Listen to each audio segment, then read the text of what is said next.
everybody. Welcome back to Shadows of the Old World, and we are in Chapter 8.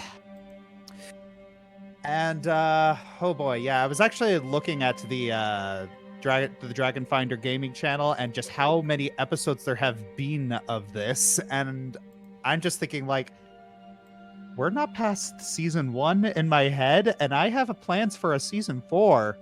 Like, it has been a violent debate on my head whether or not I should start cutting things down. Please don't. Please No, don't. don't cut. Don't cut. Enjoying myself. I know you guys are enjoying yourselves, but it's just like, Hey, you know, Josh. if there's new fans who need to catch up, that's a daunting task. Hey, Josh. Yeah.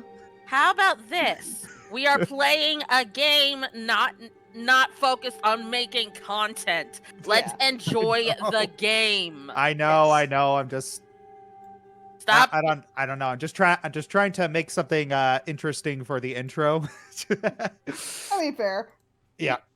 I So mean, you could have asked us, but I don't know how good of an idea that would be with some of us. Cough, cough, me, cough, cough. Anyways. all right. So but yes, there have been a lot of been a lot of updates visually, and it's great to have a lot of this new stuff, but keeping up with it is it's a second job. No It's fun pity jumping. for you. I have no pity for you because you signed up for it. Oh yeah, it's just like Roll20 was good, but it's my ambitions are going to be the death of me. All right, so I tried, failed we. It was too much for my little brain. all right, so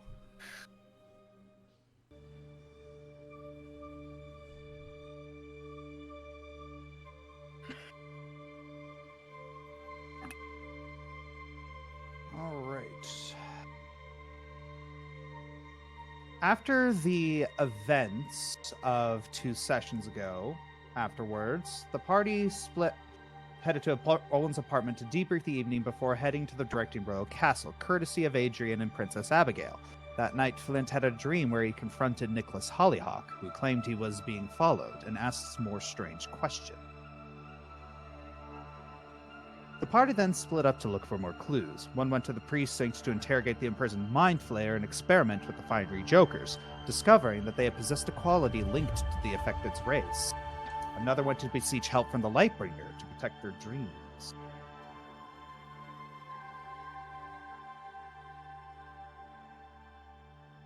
The party reconvened in the Warriors' Cathedral to figure out why Arpolion had continued to enter it at night. They discovered a tablet containing a mysterious poem, as well as divining equipment.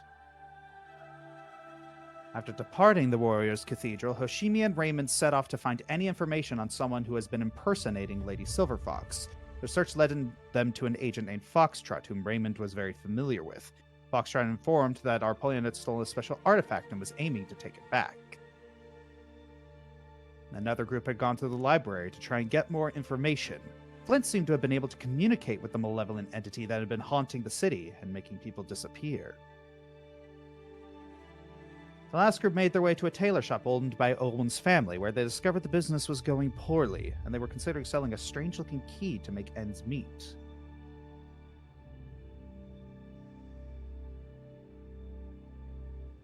Upon reconvening in the temple, Arpolion made himself known and attempted to flee from the party. After a small scuffle, the group captured and interrogated Arpolion, learning the source of Accolon's death, and that Accolon had nothing to do with Raquel's disappearance, and the source of one of the demonic symbols.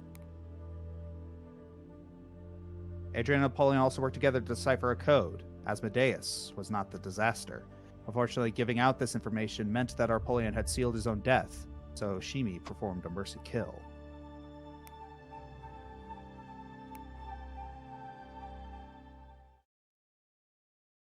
And we continue this story a little bit after these harrowing revelations.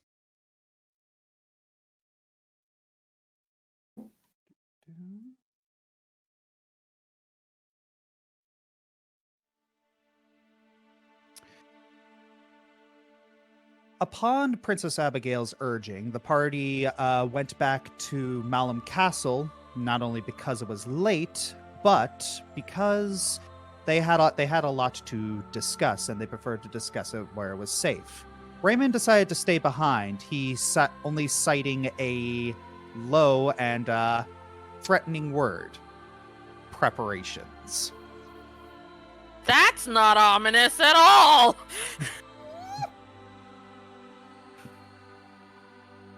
So,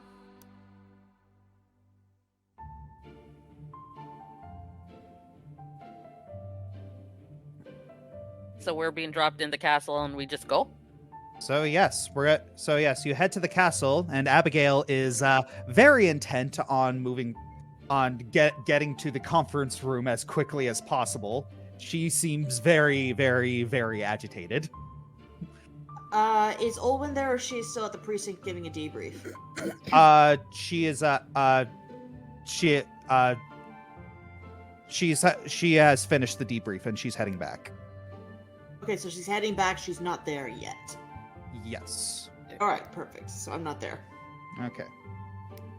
So, oops, that's a day. I need to move forward a few minutes. All right. So, Everyone's back there except Olwen, who's on her way back. Okay. Quick question, DM. yep. Does my character know who Asmodeus is? Probably not. No. Yeah, I was about to say. Okay. All right. Okay. Abigail? Yes, what is it? This Asmodeus character, you seem very, scared? Yes, I am very scared because there's. All right. But so once we get in here, we'll figure things out. Okay. But Adrian said he's not disaster, so that's good, right? Is it supposed to be a black screen? Oh, no, never see mind. it. My thing hadn't loaded in yet. Yep. Yeah. All right. So you are now in the conference room. It is a little dark. All right. I'm not sure I want to discuss anything from. Oh, I can't move. Oh, yeah. I need to. Yeah. Okay. I'm not entirely sure I wanted to discuss anything, considering the Detective Edgeworth isn't here. But oh no, I don't like. This is. What to do. First of all, breathe. Sending yourself into a panic attack isn't going to help anyone. All right. Oh man, I wish my parents were here, but why'd they have to leave now? I mean, you could always send a messenger saying that something's happened here. The thing is that they're already on their way home, and I'm not entirely sure that they can get here any faster. I see.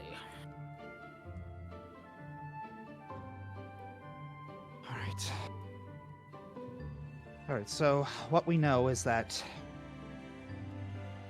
those bloody oaths have been being used by Hollyhock, and what do we even do with this information?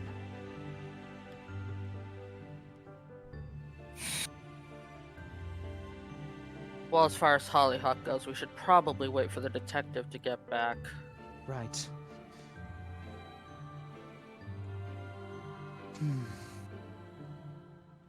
All right. You know, it might, since it's probably going to take her a few minutes, might as well explain to Seven and more fully to me the what it is about Asmodeus that had everybody so frightened. I know the basic story, but not the details. Abigail turns towards Adrian. Do you want to explain it, or should I? I'll do my best to fill in most of it. You can fill in some of the other details. Please this time leave out details about how you were in the womb. Alright. Basically, Asmodeus at one point was the King of Devils. He was created by another deity, Heronius, who the Warriors Cathedral we were just at is one of the war gods that's dedicated to him. A long time ago, there was something revolving something called a blood war, where this force of demons, or Tanari, as they were called,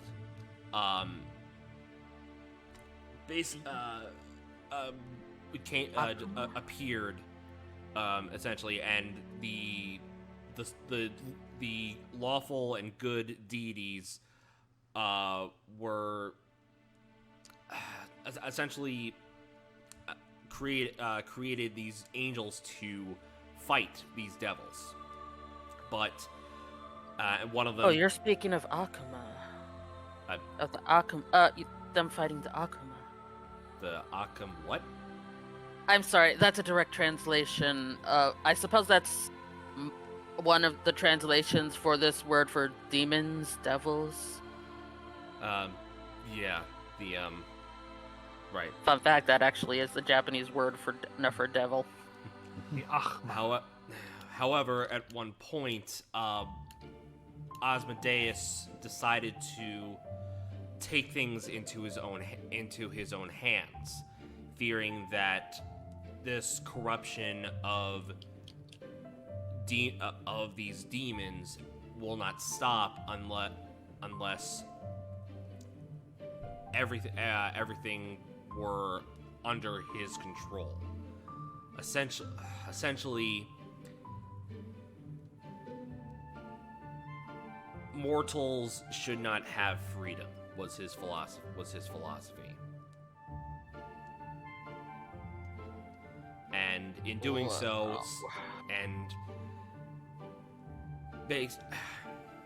essentially it was the ends justify the means, but the means to get there was world destroying, universe destroying, if not. And several of his other archangels, or it looks Abigail, archons, I guess are the plural, or the Archons, yes. Archons, devas. Several of his followers essentially crossed the line and joined them. Some names you might recognize. Glazia was one of them, who's now and currently in charge of Bator. Mephistopheles, Bel, Belial, Balzabul, and they all were corrupted in some way. The perfect example is Balzabul. I forgot exactly what his virtue was, but essentially, yeah, of course. Essentially, he became a sin of vanity, and he became one ugly, and he swears MF.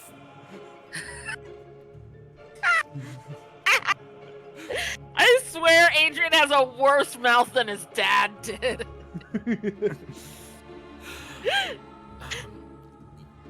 Yeah, that's where essentially, and around 183 or so years ago,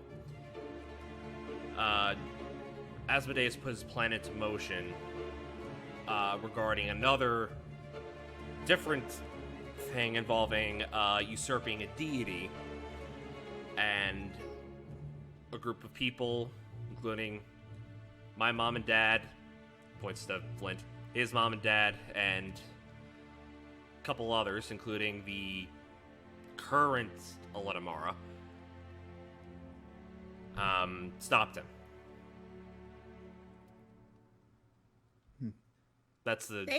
They stopped a god? Yeah.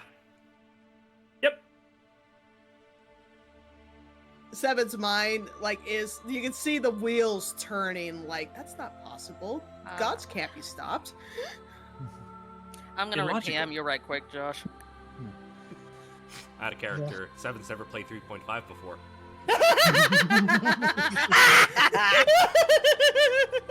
Yeah. But yes, that is a very heavily abridged version of the events. We actually have a whole museum dedicated to us. That's because there was a lot of death and a lot of tragedies, and it is a philosophical belief that the royal family shares that we need to display history, especially some of its more ugly bits, so that things aren't repeated.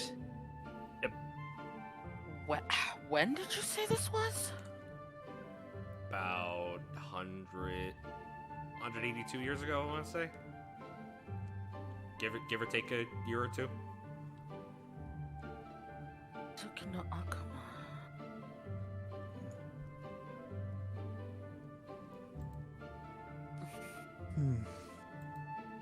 And this Tsukino is... Akuma. Oh, go ahead. No, she mutters, Tsukino Akuma. Is that what does that mean? It's a story. It's a story from my homeland. That one night, demons rose from the pits, from the very pits of hell, to subdue all people across the lands. But then, by a miracle, they were banished again. It's called Tsukino Akuma, the Devil's Moon. I see. No one in my homeland knows why they were banished, but if it's what your parents did, then that certainly explains it.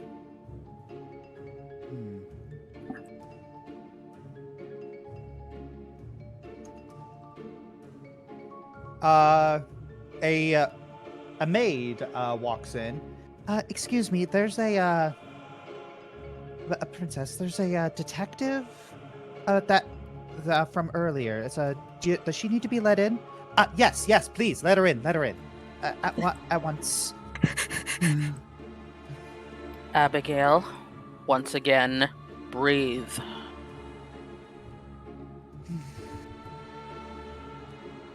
You want an animal to pet? No, thank you. That's not how I calm down. Seven sulks even more. How do you calm down? A drink? Because we can get one. No, I play music. Then play music. I like music. You're not going to do anyone any good if you lose your mind. Flint takes out his. I know how to play too. Yeah, Flint takes out his cinderwood drum. It's like, I can keep a beat for you if you want. And Sybil plays the violin, though I haven't heard him play in a while. Is that a request? You can clearly see her tail wagging. I love how you're playing a feline character, but you keep on giving her these puppy traits. Yeah. And, That's the joke. Flint sees what do you call it, Seven so excited, and he looks over to Sybil. That's a demand. Oh my goodness. What have I done? All right. It makes a noise. That was cool. Oh, that was cool. Yay. I like that effect, yeah. Summoning the instrument. But Let's apparently it also summoned Olwen because the second that broom played, she popped in. I'm like, was that my entrance theme? Was that summon instrument or call the cops? All right. So, Sybil, as soon as Olwen comes in. Oh. Let's see. Not the best, but yeah. At least it wasn't a 1. Yeah. My skill check window looks like a weather map. All right. It looks like. Anyway, here we go. Yay! All right. You both got a 13. Y'all are in sync.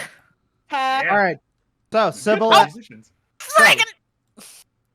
So, Sybil, he starts thinking back to the Feast of Fortune and the song that a certain other tiefling played, and he wants to try. Don't do it. Do it. Why? Do it. Olwen, you walk in as soon as Devil Went Down to Gatla starts playing, and She starts checking the door. Oh no, it's locked. She's trapped in here with it.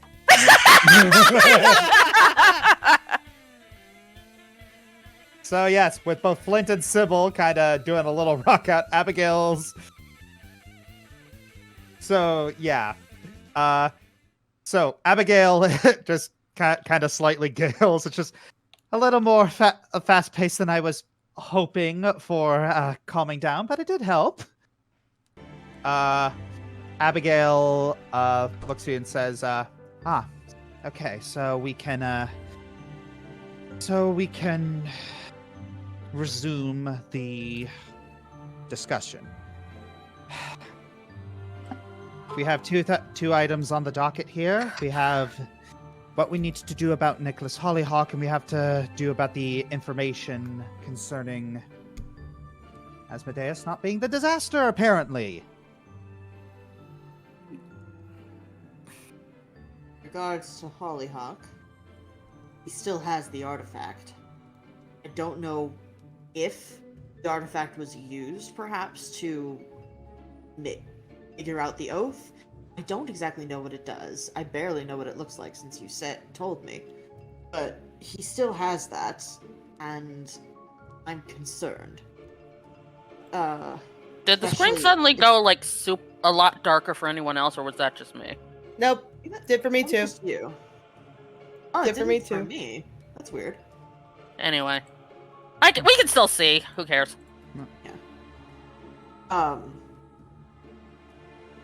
But now that we know that he has this ability, that means that he would have to actually get someone's consent to do the oath. Isn't that usually how it goes? Here's the thing about consent, detective. In the underworld, you can convince someone to consent to something. It's not entirely will-based down there. Yes. And there's also Oaths of the Fae, which are tricky. Because Faye in sometimes... another plane. Yes? Somebody call me? Yes. There are Fae contracts are tricky because sometimes you don't even know that you made one. Especially considering the law of reciprocity when it comes to them. Love the who? What? The law of reciprocity. It's a lot of times Fae don't like receiving gifts because it demands reciprocity. And a lot of times when a Fae gives you a gift, you must give something back. And that's how unfortunately that's how a lot of very evil Fae trap you. You kind of see Hoshimi fight a small smirk on her face, and she has this I've never done that. Look on her face. Hmm. Kitsune. I mean, Kitsune. Hello. Yes.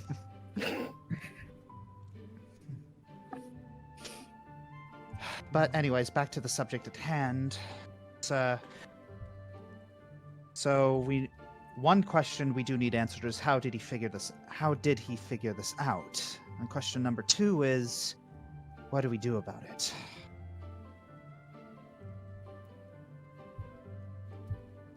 How did he Another- figure out how to do an Oath of the Sticks?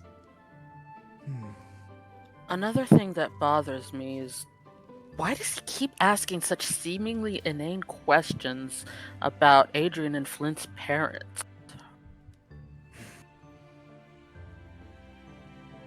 I don't know. Let the record show by Detective Edgeworth that the man can sometimes seem petty. But for all we know, that pettiness might serve something in the future. Speaking as someone who's lived in the underworld for about a decade now, never assume something seeming small is just pettiness. There's always puzzle pieces, unless the person is very incompetent. And we can rule that out. So what were the things that he asked from these? What were these inane questions that he asked? Well, for me, he asked if my parents mourned Snaky 1.0. Ah, I remember that. The magic rope. I have my own now. And Flint, didn't you say something about a song your father wrote? Oh, out of character, he wanted to know the words to Share the Sky, right? Want to the know the notes- tune? The melody. words are published. Yeah. Yeah, he wanted to know the tune to the song that my father sung to my mother. He wanted to know how Share the Sky went. Hmm.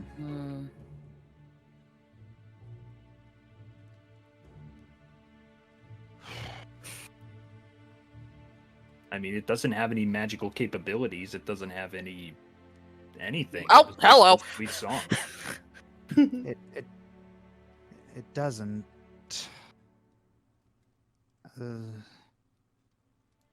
But As if far it's as but if it's important to him, that's concerning. Yeah, it trails again back to me and Adrian and our parents. The strange part is that I don't ever recall you two being a factor in any of his other crimes before. What Is he changed? trying to get some kind of lead on finding a way to crush the only thing that was ever able to defeat a god? Is he trying to crush the biggest obstacle in his way right now by trying to find some kind of link to us?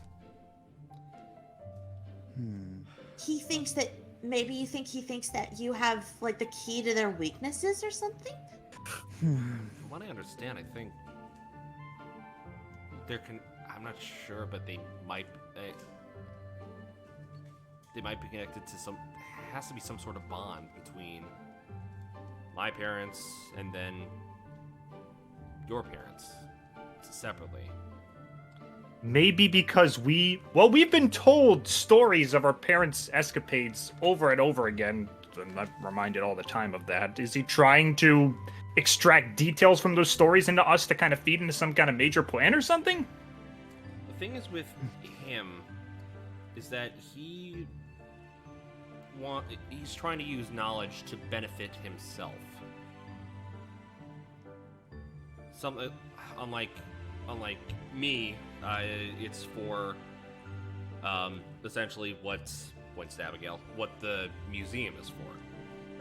yes, So other people can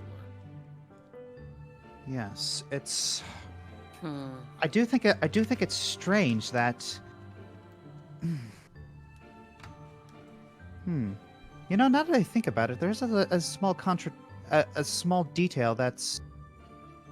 If he's looking for stuff from the heroes of Jaminia, you think he'd have stolen something from the museum by now? Why?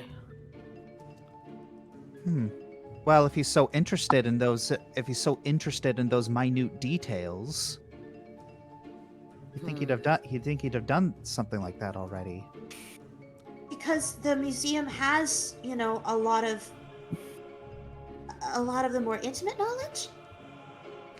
Perhaps. Add a character real quick. Back when Flint talked with one of them, didn't they say that they were gonna relentlessly follow them no matter what? What? He was talking with Hollyhock, right? Yeah. Who said they were gonna follow him and their friends? I don't think that I'm was not sure if it was Hollyhock. Hollyhock or it was the Elder Brain. Yeah, I was. Yeah, because if it was Hollyhock, I was gonna say if he was constantly following them, maybe if we went into the museum, he would be following us and then use us to steal something from there. I don't know. I'm trying. Maybe we should. Trying here. Well, maybe we should stay away from the museum. Yeah. That I sincerely doubt that's something to consider. Because that would be too obvious and too simple. You said this man likes challenges. Where's the challenge in that?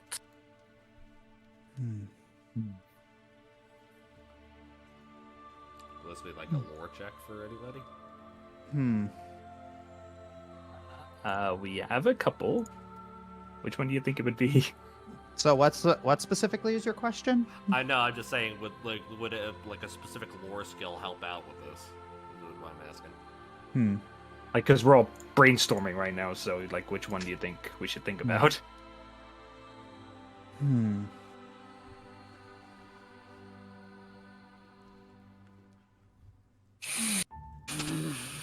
I'm not entirely sure there's a lore skill that could help out with this. I think this is just something you guys are going to have to deduce. What about Oh man, there's no insight. No. No, that would just be perception. Yeah. That sucks now that we don't have insight or sense motive. There's no sense motive anymore. Well, there is a sense motive. It is perception. Alright, fine then. Fine. Can I do a perception to sort of sense motive? One second. Perceive motive. Hey, I mean, it's more than what I can't Well, Or contribute. actually, you know what? A better one might be for me or Underworld. Okay. Yep. Alright, you want me to? Can I do that? Sure. Do it. Do it. Do it. Yeah. It's pretty good. Hey! Very Good nice. roll. Good roll. I'm so happy I have a good modifier. Yeah. So Olwen, you're kind of trying to piece some things together in your head right now. You're trying to think about. You know that Hollyhock does have a lot of power in the city, and he's got a lot of leverage. Liberace. Ah. So you can think of just knowing everything you know about Hollyhock. There are only two motivations you can think of that might explain his behavior. It's like overall you think he's just looking to be on top, but there are two motivations. One is he's trying to search for some sort of truth. There's a question and he needs it to be answered. Because you do know that he does have some neurotic tendencies that he needs resolution. Okay. The second motivation is that he is pursuing these seemingly inane questions because he thinks they might lead to something powerful for him. Okay.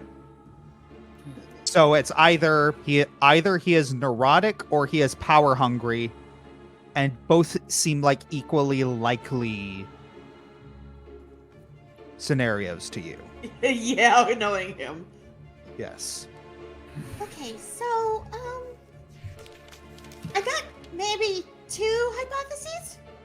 One, he's asking these questions that don't make sense to us, but it's going after some sort of truth that, or some sort of way for him to satiate his almost insatiable curiosity. He's curious about something and he's trying to figure out the answers to it. Or he's found some way to link these questions to something powerful for himself, and he needs to know the answer in order to get that power. Those are really basically kind of our 2 options here. Mhm. Oh, what was I gonna say? Also, Seven has been writing in Flint's notebook this whole time, and she actually tears out one of the pages and gives it to him. And it has this overly complex math equation, and then just equals heart. And then Flint looks over to her and says, "I'm pretty sure Hollyhock's not looking for the power of love, Sue." Never know. Also, did you say 7 with the notebook? Because that confused me. Yeah, I thought you said 7 with the notebook. Did you mean zoo? I meant Zoo. I'm sorry. Okay. I was like, wait, what? I was like, Because she made the "Eh?" connection. It's like, oh, family, so song of love. Oh, he's looking for the power of love. And he's like, Zoo, Good try. thanks for trying. Precious zoo.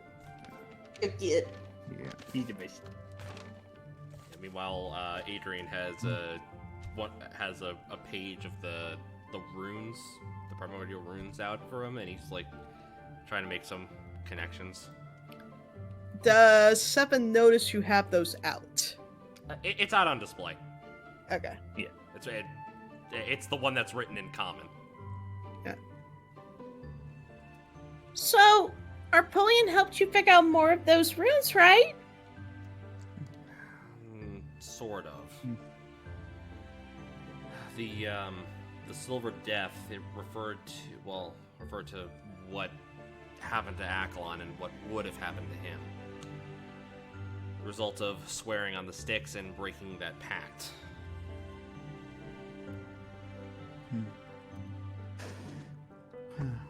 Did you, by chance, figure out that one symbol me and Sybil are scared of? Yes, but like Asmodeus' name in the past, it's a name that has what's the word I'm looking for? Has Power. Has consequences if you say the name out loud. Yeah. Yes. It's Is this a name you could write down so that we could see what it is? I could, but I don't want 7 sounding Seven. it out. 7, promise that you won't try to sound it out, and we'll let you see it. Okay. I promise not to talk when I see it. All right. Adrian takes turns to the page that he has the information on the Demon Lord, and he points to Lamashtu, Mother of Monsters.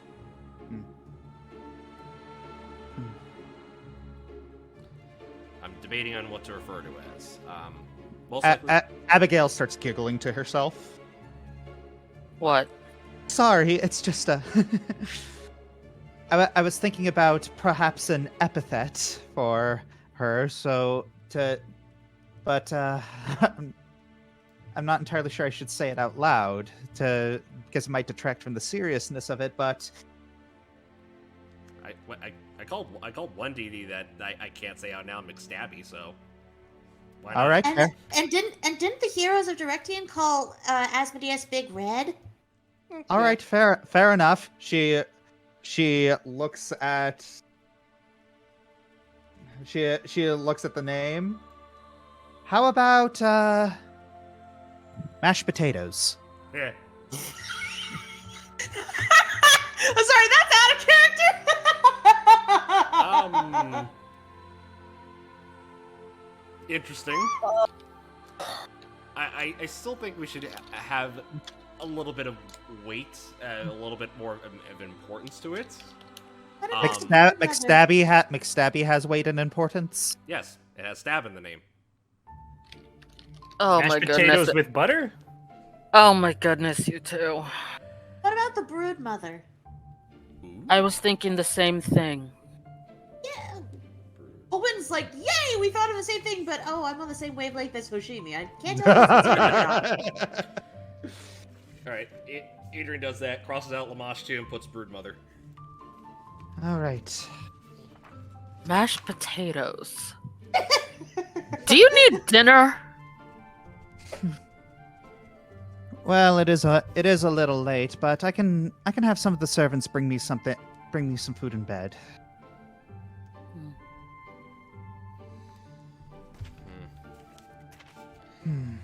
Unfortunately, I need to wake up early.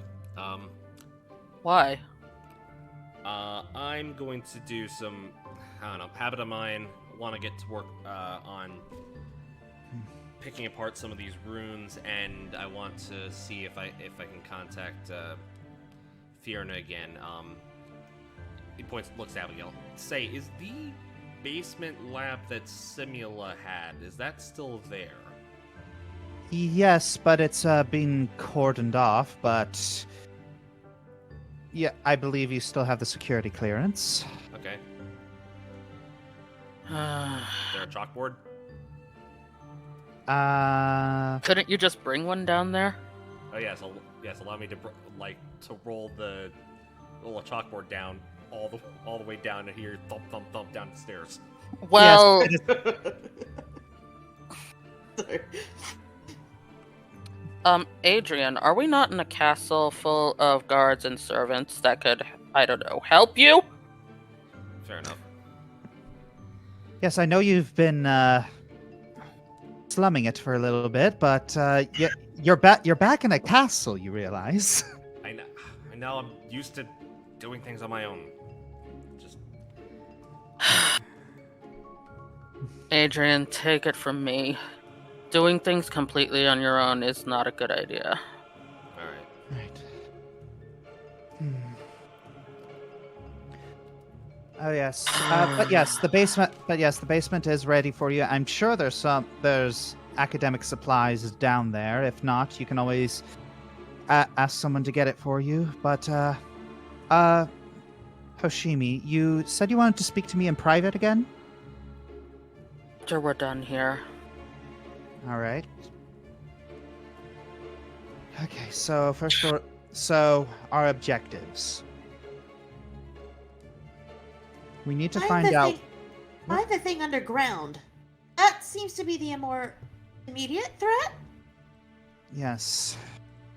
Well, also I want to talk to Fiona, and well, I don't want a giant beam of light coming from the castle where the entire city's on edge. Are you just afraid she's going to scorch your room if you summon her upstairs? No, this time I'm actually thinking about Abigail's safety. Thank you.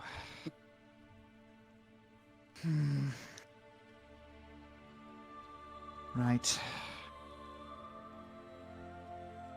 So our objectives. We need to figure out what Hollyhock is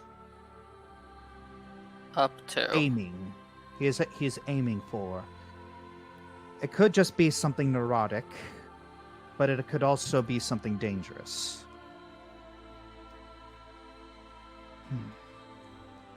I'm at the school a lot. I have spent a lot of time at the university, and I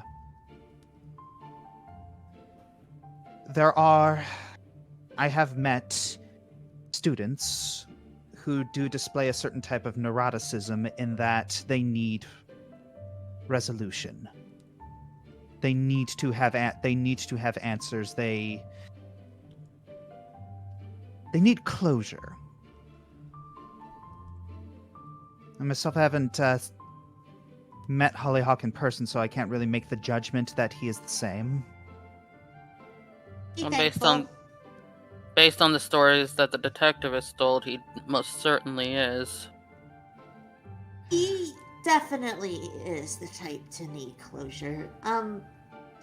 But his version of closure may be different from ours. But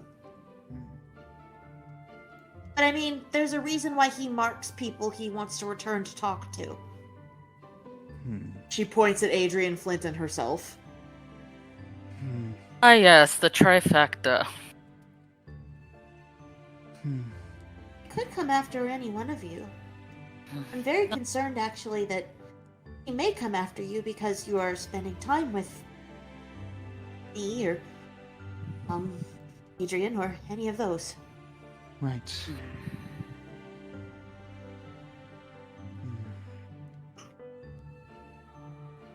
So, I believe we have a lot of work to do tomorrow, so I recommend people get some rest.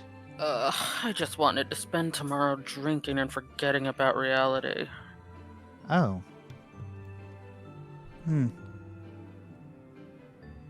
I'm sorry, it's just tomorrow's the 19th. Oh, is there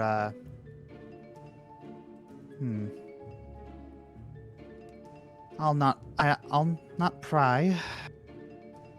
Flint kind of raises an eyebrow and makes a note of that for later. All right. I think now would be a good time for us to speak in private, Hoshimi. So let's head to the other room. Yes. Well, don't walk through the table, walk around it. Also, camera. Move that table! All right. Computer, please.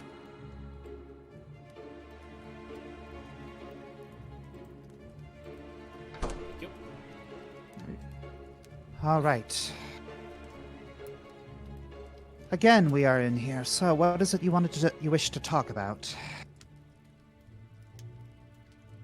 You recognized what I told you before. Your reaction made that clear.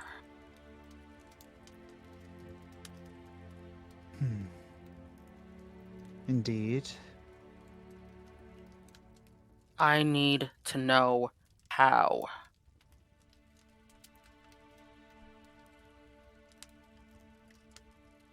What I am trying to figure out is...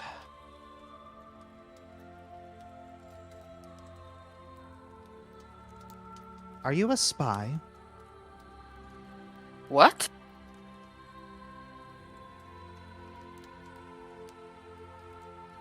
Are you a spy? No. Why is that even a question?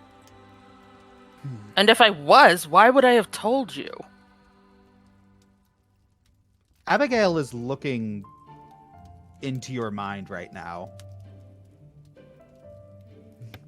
Uh-oh. She's looking right into your eyes and just seeing.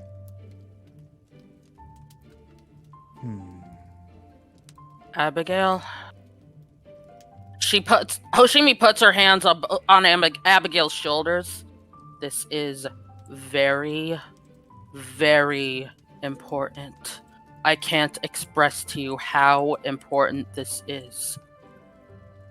Tell me, how did you know my name?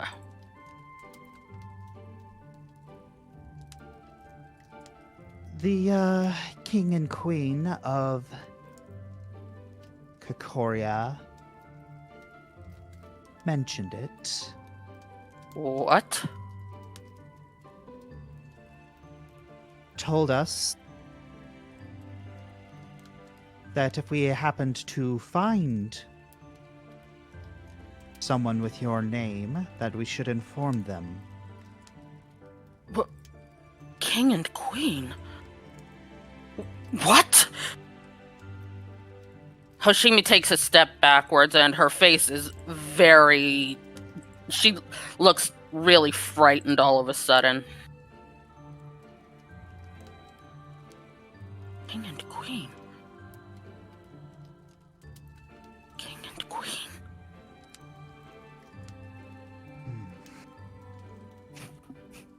What were their names?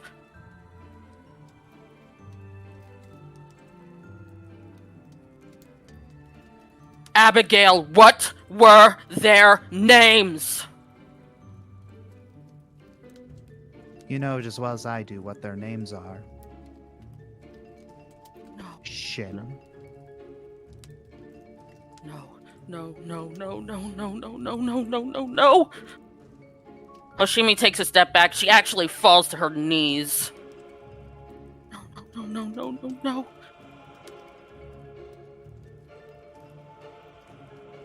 Interesting how the tables turn. Now you're the one panicking. Something you wish to tell me? They can't find us. Not for my sake. For everyone else's. They can't find us.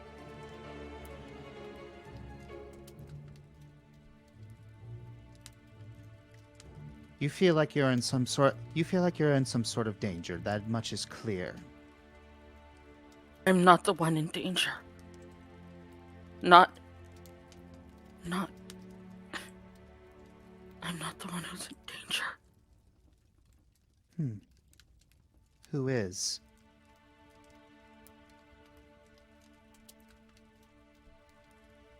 I have to go.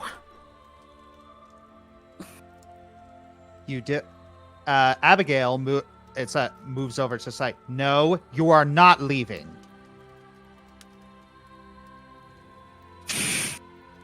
There are dozens of armed guards here, and there is no way that you are able to fight all of them.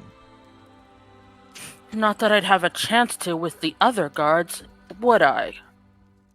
What's going on? Did something happen? Abigail smiles. Oh, so you noticed. Good. So you know how futile this all is. Seven takes that as a threat to Hoshi and gets up, wings out.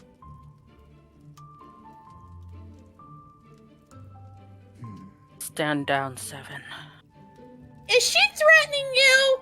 No, she's not. She just told me some news that I wasn't ready to hear. Is it news we should know about? No. So that means it's part of your past.